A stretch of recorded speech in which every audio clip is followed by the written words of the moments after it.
Coletiva de imprensa em Florianópolis, sem a presença do governador Carlos Moisés, coletiva de imprensa do governo do estado.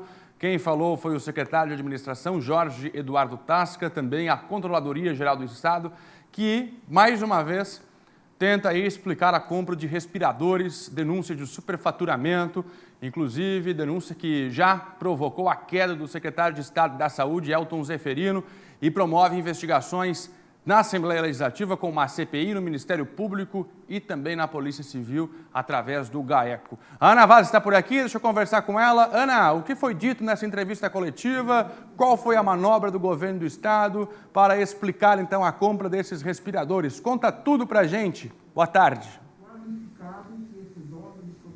Oi, Fernando. Boa tarde para você e também a todos que nos assistem aqui no SBT Meio-Dia. Coletiva de imprensa que segue por aqui ainda, né? De portas fechadas aqui, a imprensa acompanhando, como você disse, coletiva que acontece na presença do Controlador-Geral do Estado, Luiz Felipe Ferreira, e também da Secretária Executiva de Integridade e Governança, Nayara Augusto. Também de última hora, como você mesmo já mencionou, Secretário de Administração, Jorge Eduardo Tasca. Essa coletiva, então, começou ali com uma breve explicação, né, trazendo um breve contexto no que diz respeito às compras públicas, né? Muito se falou em transparência, essa que é uma grande bandeira defendida aí pelo governo do estado desde que assumiu essa gestão, então, aqui em Santa Catarina. Eles ressaltaram ali que a própria Secretaria de Estado da Saúde teve e ainda tem êxito em quitar, né, os mais de 7 milhões de reais em dívidas de administrações anteriores, uma dívida considerada histórica por parte deles, e que também fizeram questão de ressaltar que a administração de mais de 800 processos de compras e aquisições, né, 850 milhões de reais no que eles julgaram como muito bem administrados, então, pela Secretaria de Estado da Saúde. Então, eles fizeram um breve contexto do que diz respeito a essa ideia de transparência e processos de compras públicas e depois abriram, então, a perguntas dos jornalistas, que é como acontece ainda nesse momento. Tive a oportunidade de questionar já. Fiz 3 perguntas em relação a essa situação polêmica da compra milionária, então, dos respiradores pulmonares por parte do governo do estado, uma compra que tem causado grande repercussão e que a gente vem acompanhando fielmente aqui no SBT Meio-Dia. E muito se falou na questão da dispensa da licitação, né? Nós sabemos que a ideia, inclusive, do pagamento antecipado é uma flexibilização prevista nessa proposta de dispensa de licitação em virtude da pandemia. Os estados têm essa autonomia, então, por conta da pandemia, essa flexibilização, então, do pagamento antecipado. Só que eu questionei em relação ao que muito se vem questionando, né? Essa ideia de um pagamento num valor exorbitante de 33 milhões de reais sem qualquer garantia de recebimento. O que eles disseram é que o preço, no caso, né, os 33 milhões de reais é sim um valor justificável em função do prazo de entrega. Só que a sindicância, claro, vai apurar a forma e o contexto no qual foi feito esse pagamento, mais que o preço, por ser ou não exorbitante, é justificável sim diante dessa secretaria, né, e dessa secretaria executiva, enfim.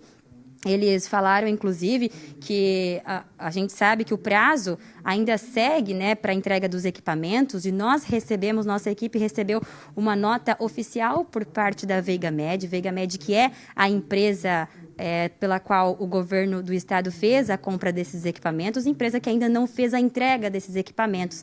Essa nota que nós recebemos há pouco, inclusive, não menciona prazo, inclusive volta a dizer que esse prazo, por enquanto, não existe, porque os equipamentos estariam presos na China, aguardando liberação, então, das autoridades chinesas. Também sobre isso, fiz o questionamento ao pessoal da coletiva de imprensa e eles disseram que realmente essa questão do prazo indeterminado, da demora, do atraso, é um acontecimento global, que isso está acontecendo no mundo inteiro, esse atraso, e que, portanto, não é algo específico da compra dos ventiladores, mas voltaram a reforçar da abertura de 2 sindicâncias que então já foram feitas, uma sindicância específica justamente para tratar das compras da compra dos ventiladores, essa compra milionária que tem causado bastante polêmica, e uma outra sindicância, então, que foi aberta justamente para tratar de compras de um modo geral do governo do estado no que diz respeito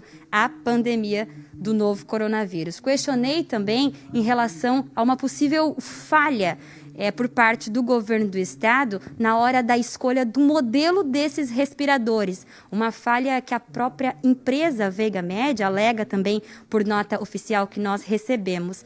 A Secretaria Executiva e a Controladoria Geral não sabem informar e disseram que isso diz respeito somente à sindicância que vai apurar devidas irregularidades em todo esse processo. A coletiva, como eu disse, segue acontecendo aqui na sede da Defesa Civil, aqui em Florianópolis. Claro que o foco realmente é a compra milionária dos respiradores, que tem causado grande polêmica, uma pelo valor exorbitante, né, de 33 milhões de reais, e outra pelo pagamento de forma tão rápida, né, e antecipada, sem quaisquer garantias de recebimento. A gente vai seguir aqui acompanhando todas as informações dessa coletiva e daqui a pouco eu volto para passar para vocês aí informações completas de toda a situação, inclusive falar para vocês a respeito dessa nota que eu mencionei que nós recebemos da empresa Veiga Med, empresa com sede no Rio de Janeiro. Eu volto contigo. Ana Vaz, só para deixar claro aqui então, a Controladoria Geral informou que o pagamento de 33 milhões de reais se justificaria pelo prazo de entrega, porque a empresa entregaria rápido, por isso que custou mais caro? Seria mais ou menos isso? Eu entendi isso? É isso mesmo, Fernando. Eles disseram que isso se justificaria diante do prazo de entrega, que é uma demanda global e que é uma demanda de todos os estados, a urgência, né, que todo mundo sabe da urgência, foi o que eles disseram, da entrega desses equipamentos diante da pandemia que nós vivemos aqui no Brasil. Então, foi a justificativa que eles deram em relação ao pagamento de forma antecipada e ao pagamento de forma, nesse valor, né, tão alto, né, tão exorbitante. Foi a justificativa que a Controladoria Geral e também a Secretaria Executiva deu para a nossa equipe, Fernando. Pois é, Ana Vaz, só tem um problema, né? Os respiradores não chegaram. Como a própria Veiga Med informou para a Ana Vaz, os respiradores nem saíram da China. Como é que vai justificar que o prazo de entrega é rápido se não tem nem respirador? Porque foi o que disse o próprio chefe do Ministério Público em Santa Catarina, doutor Fernando Comim. Obrigado, Ana. Pode colher novas informações, daqui a pouco eu te chamo novamente aqui. Como disse o chefe do Ministério Público em Santa Catarina, doutor Fernando Comim, os equipamentos têm que chegar. Já foram pagos? Que cheguem logo, as pessoas podem precisar. E não adianta o equipamento ficar parado na China. Aí agora o Estado vem me dizer que o preço alto, porque assim ele assume que o preço foi pago a mais. Se ele diz que justifica o preço maior, é porque ele está, de fato, concordando que os respiradores custaram mais do que o preço de mercado. Não justifica-se algo que não existe. Justificado, então, a compra milionária por conta do prazo de entrega que seria rápido. O que é rápido? O que é rápido se a pandemia está aí? Não saíram nem da China. Vão chegar quando? Ah, a gente não sabia. Por isso que paga depois. Ah, Fernando, a gente não sabia que ia dar problema na China. Por isso que se paga depois. Paga quando chega, depois de testados.